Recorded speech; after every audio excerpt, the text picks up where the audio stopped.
另外，昨伫中国登陆的马里斯洪台，即马已经检做是历代性的低气压，也毋过因为即个低气压水汽是真济，所以也影响到台湾的天气。气象署是发布大雨特报，今仔日受锋面的影响是上大的，台湾西部甲花莲山区拢爱来注意青光雨、弹雷公，也阁有透风。也若明仔载虽然讲即个锋面有小可闪对南平，也毋过各地天气也是真无稳定。雨真大，新庄清轻便雨衫，幕雨真香。早起落大雨，台南市北门区南昆新大天府一度一淹水超过脚目。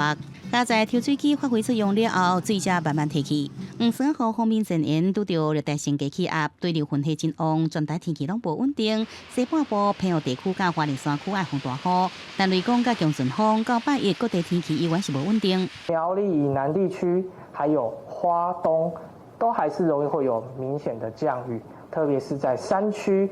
雨势还是比较明显，有机会会有大雨，甚至是局部豪雨的降雨出现哦。一波黄山雨方面，对拜六暗时就开始影响台湾，受大雨影响，松花公路大高线总的路段163到164.4公里的所在，拜六深夜有2个所在水崩山、土石流甲路砍掉咧，车辆被逼停落来，公路桥赶紧抢修。因为在